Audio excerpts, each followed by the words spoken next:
Hey, it's Coach with Tactical Hyve. I'm not on the range today, as you can see, but I did want to talk to you guys about what AR stands for in the AR-15. There's some confusion amongst lawmakers, and I want you to operate from a position of intelligence, not a position of ignorance when somebody brings this up. Today's video is brought to you by Vetter Holsters. Good, solid, quality holster at a decent price. If you're interested in buying a Vetter holster, the link will be below. Now let's get into today's video. So AR, in short, is ArmaLite rifle. We go back to the mid-1950s.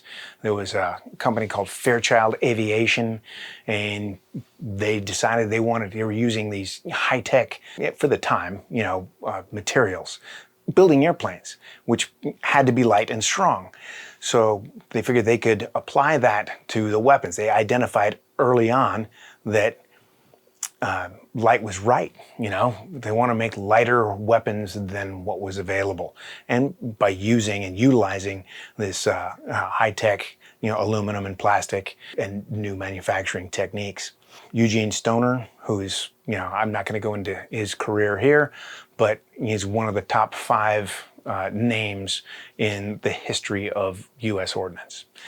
So I'm not really going to go into Eugene Stoner's career. There's plenty of guys that have done the deep dive in that. So Stoner he's at Fairchild, and they start ArmaLite, and he becomes the chief engineer at ArmaLite. They started with ArmaLite rifle number 1 and went from there. The ArmaLite, the AR-5, was a bolt-action survival rifle that the Air Force actually bought some of, and that was their first success. Followed closely by the AR-7, which is a takedown version, but it's almost the same gun as the AR-5, but it's semi-automatic. And I mean, it's a pretty little gun. You can take it apart, shove everything in the stock, and the stock will even float.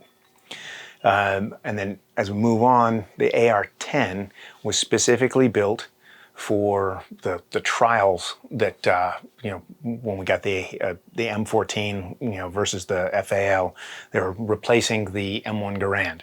They wanted something lighter. And, some strange chicanery kind of went in there, and it's different than my experience in weapons procurement, but somebody saw Stoner's design and they brought it in late to the competition, and it was doing well in the competition. There's some conflicting stories about what exactly happened, but it didn't make it through the testing. There was a catastrophic malfunction. The barrel blew up, and who knows exactly why. It was a prototype rifle. I think that particular barrel was even a thin steel sleeve surrounded by aluminum. So they were really cutting edge stuff. They were trying to push this light envelope as much as they could.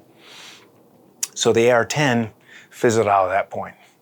But somebody saw that innovation and saw the potential in that, and went to Stoner and the guys at ArmaLite and suggested that they scale it down to a smaller version to take on the replacement for the M2 carbine in 30 carbine, right?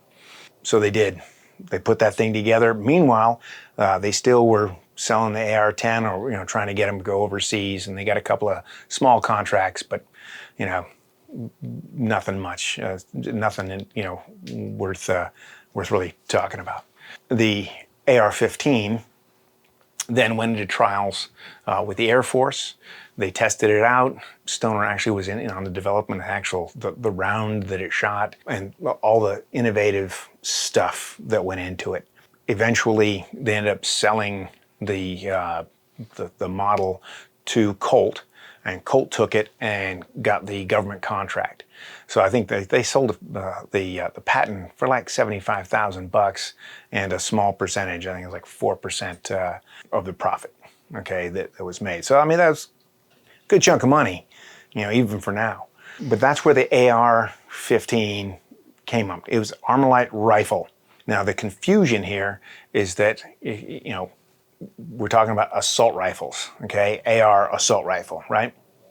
Well, an assault rifle is an actual item, okay? It was, basically brought to fruition by the Germans during World War II, whereas previous to that, you'd had long rifles with the full power cartridge that you could shoot, hell, the sights on some of these old guns I have go out to 1,800 yards. But the reality was most of combat was happening in a much shorter distance, inside of 300. So the Germans took that and said, oh, if we have this, we're going to make this gun with a higher magazine capacity, a smaller cartridge that isn't made to reach out past 300 yards. But hell, 90% of combat's happening there, so why not? So they call this the Sturmgewehr, which roughly translated is assault rifle. It's a rifle that is used in the assault portion of military operations. To define that, whether they did at the time, the definition of assault rifle came into a rifle, shoulder-fired, detachable box magazine that's firing an intermediate cartridge. Okay, what's an intermediate cartridge? Well, you got your full power rifle round, 30-06, 7mm, 8mm Mauser at the time. And then you had your submachine gun calibers, which is basically a pistol caliber submachine gun.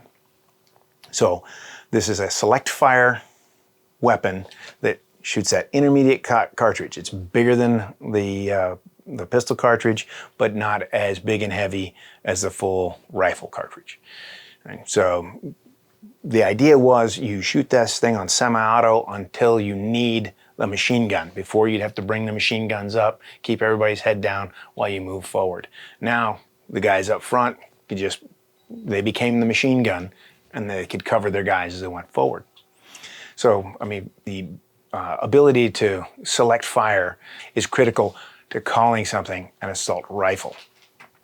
Right. So again, that's intermediate cartridge, detachable box magazine, and select fire. That is what gives you an assault rifle, which is a military piece of equipment. There are politicians out there that, they see the AR-15 Sporter, which is not select fire, it's semi-automatic only. So it's just like any other semi-automatic rifle, but it looks scary. And just calling it a semi-automatic rifle wasn't good enough, so they call it an assault weapon, and that sounds scary, and it looks scary to the uninitiated. And they'll tell you all kinds of stories about how deadly they are, and how powerful the cartridge is that they're shooting. And we just discussed, it's intermediate, okay? Most states, you can't even hunt deer with the damn thing. It's inhumane to shoot a deer with the .223 cartridge because it doesn't kill them. It's not powerful enough to get a good, clean kill reliably, okay? So let's dispense with the whole, it's so powerful. But what is it? The AR-15 is the musket of today. It's the most popular rifle in the country.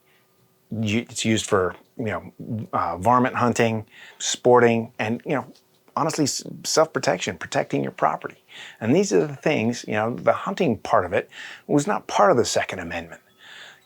Self-protection and the ability for the people to arm themselves against a potentially tyrannical government. Okay? That's as far as I'm going to go down that road. All right, but I just want you guys to know what AR stands for, ArmaLite rifle, and what an assault rifle is. So now hopefully you know the difference.